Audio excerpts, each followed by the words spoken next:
Class 10 Unit 2 Wit and Humor Major Discourse Story Writing Session number 3. Hi children, today we are going to learn about narrative writing or story writing.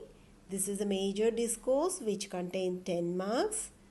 We will get 10 out of 10 easily by following few steps. Okay, we all love the stories very much. Usually we used to hear bedtime stories by our grandparents and parents, isn't it? It's very interesting to hear. So if we have a interest to create the story through our imagination, we have to follow few simple grammar can be used, that is adjectives, adverbs, linkers, past tense and many more.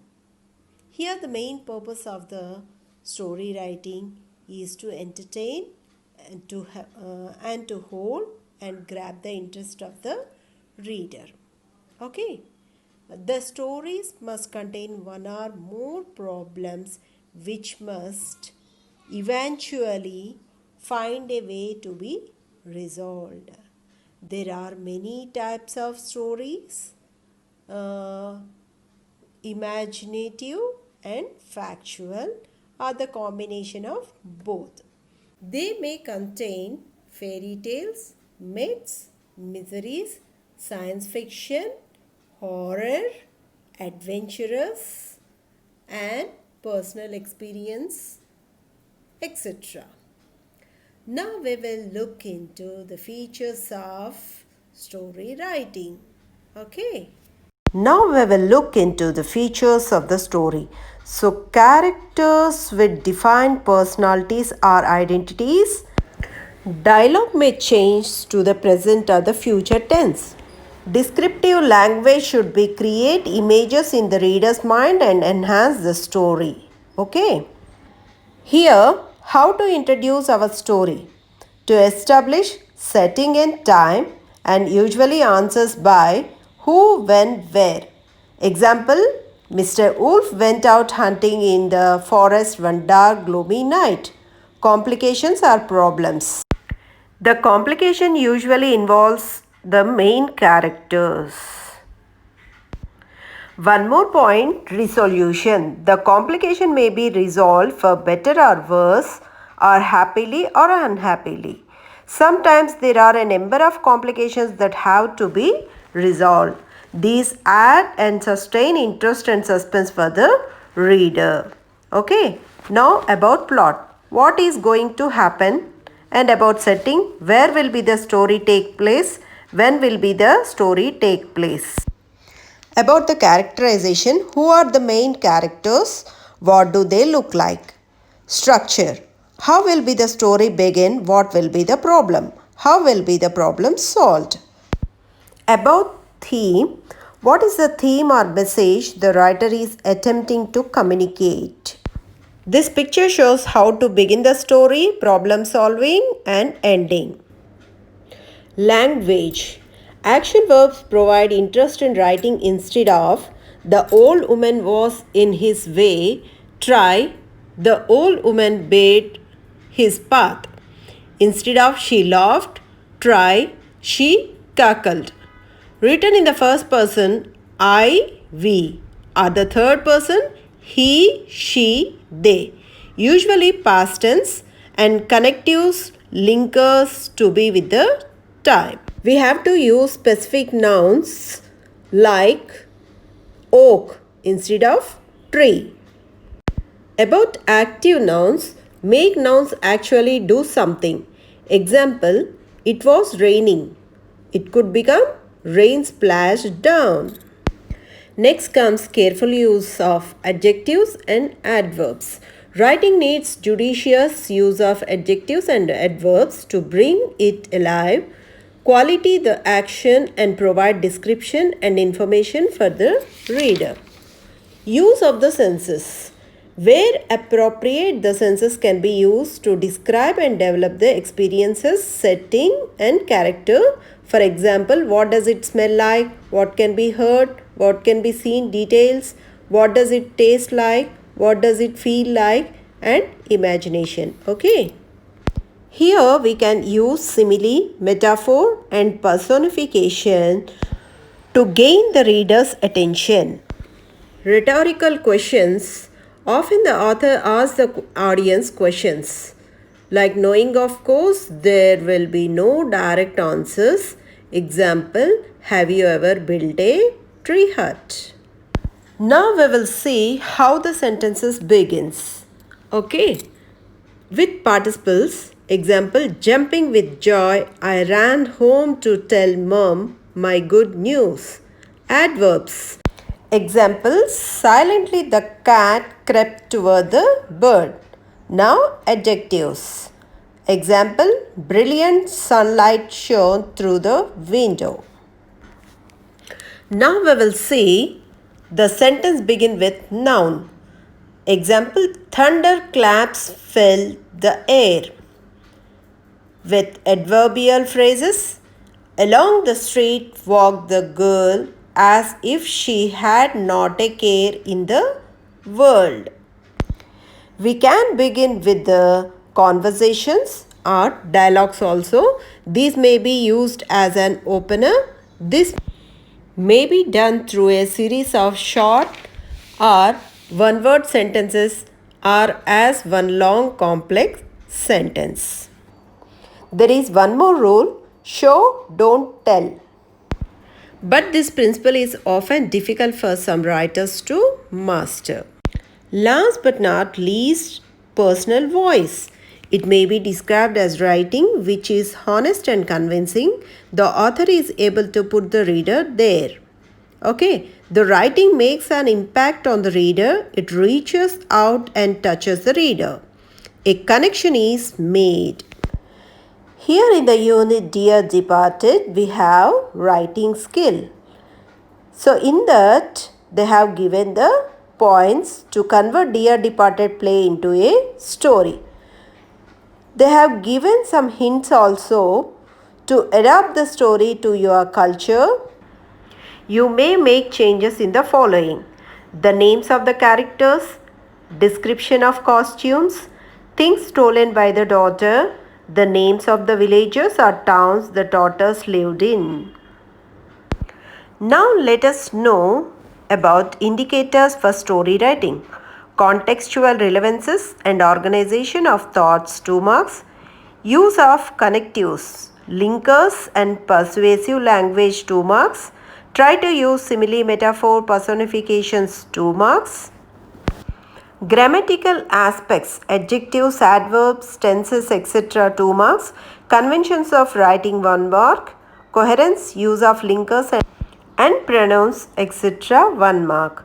Total, we will get 10 marks. So all the best for story writing.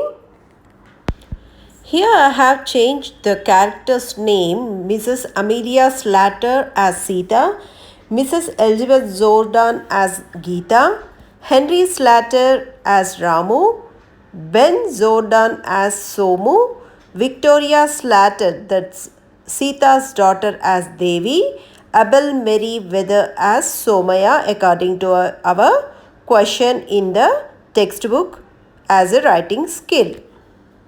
Story contains 3 parts: first introduction, then body, and at the conclusion. So now let's begin with our introduction. Once upon a time there lived a ideal farmer named Somaya in the village called Machel. He had 2 daughters, Sita and Geeta. He loved his daughters very much. His wife passed away when they were very young. Sita got married with Ramu and they had a 7 years old daughter Devi. They lived together with their father Somaya.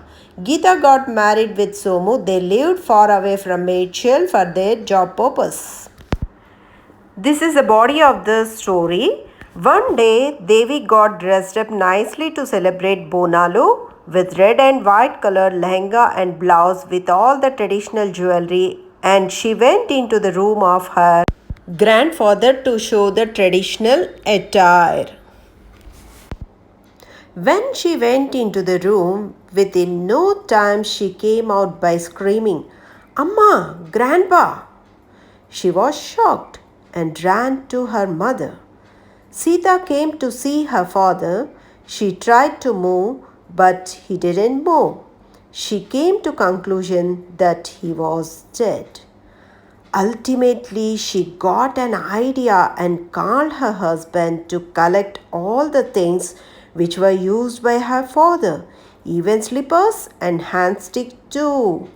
Because her sister will come very soon to the funeral, she may grab all those things for her share. Sita asked Devi to change her new dress and to wear black frock immediately. Sita and Ramu also changed their clothes into black colored sari, kurta, paisama to show mourn towards her father's death. Here in the picture, they are showing mourn. After that, they started removing their father's gold chain, which was around his neck, gold finger rings, and also old watch that was owned by him. Devi is shouting that, "Why are you removing them? These are our grandpa's." Sita rashly shouted, "Keep quiet. Now it's ours, okay?" Sita called Ramu to take out all those things. He started removing all the valuables from his father-in-law according to his wife's order. After some time, her sister Geeta came to see their father, but there is no change. He was quite cold. She cried a lot. Now, all the four members sat together in the hall having their tea to discuss about the situation and property of Somaya, which he left. Devi was playing in the corner of the house. Both the daughters became very greedy and started talking about the leftovers without any grief. Somo asked Devi to bring locker key to open the locker from Somaya's room. Devi went to her grandpa's room to bring the keys. Suddenly, she noticed that her grandpa is moving. She shrieked, "Grandpa is coming out of the room." All the four members were shocked. Somaya came out of the room slowly, searching for his slippers and handstick, and he heard the discussion which was made by his daughters and son-in-laws. Also, he observed that one of the son-in-law was wearing his slippers and gold chain, other one with handstick and finger rings. Devi shouted, "Oh, Grandpa, I am so glad you are not dead." Somaya asked, "Who's gone dead?" Somu, to distract Somaya from Devi, asked, "How is your health?" But Somaya observed their weak nature. He got hurt very much and he decided to teach them a lesson. And he told that, "I didn't take you long to start dividing my things between you. Since your mother died, I have lived part of the time with you, Sita, and part of with you, Geeta. Well, I shall make a new will, leaving all my bits of things to whoever I am having with when I die." Both the daughters tried a lot to convince their father for their mistakes, but he doesn't want to listen to them. Now it's time to conclude our story. Here, then he went inside his room. After 2 days, he went out and he came with his new wife Madhavi, and they started to live happily together. Daughters lost everything with their greediness, isn't it? Moral of the story: greed makes man blind and foolish, that they dig their own graves. Children, I hope all you enjoyed this story very much. Now it's time to worksheet. Write your own story by using the picture with the hint. Here the hint is, when we go to the beach in the winter time. Just try to make out your story. Thank you for watching. This is B. Lakshmi Bhavani, School Assistant English. Until the next video, keep learning and keep practicing. All the best, children. Bye bye.